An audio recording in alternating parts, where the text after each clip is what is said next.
ఉన్నాం సార్ అమ్మాసాక ఏమన్నా జిమ్ చేస్తున్నాడా? చేయండి సార్ చేయండి. అనుకున్నాం పక్కనే జిమ్ చేసేటట్టు కొడుతున్నాడు కదా, అందుకే నవ్వుకుంటానే ఎంత అలికీగా చేతులు పైకి ఇక ఇది పొన్నం సార్ స్టైల్ ప్రచారం అయితే ఇటు మంత్రి సీతక్క పూలమ్ముతూ ప్రచారం చేసింది.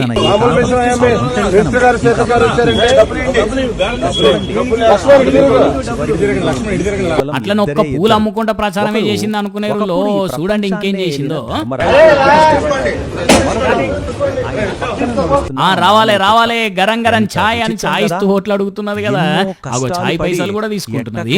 ఇక ఇది కాంగ్రెస్ లీడర్ల ప్రచారం అయితే ఈడ ఆటో తోలేది ఎవరో గుర్తుపట్టిందా?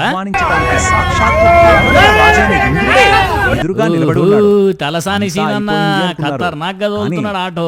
కాంగ్రెస్ వచ్చినాక ఆటో డ్రైవర్లు మస్తు తిప్పల పడుతున్నారు, జల్దిగా వీళ్ళ తిప్పలు తీర్చాలే, తీర్చేదాకా ఊపునే ముచ్చటే లేదని కాంగ్రెస్ మీద ఫైర్ అయ్యి ఆటో డ్రైవర్లకు సపోర్ట్ చేసింది.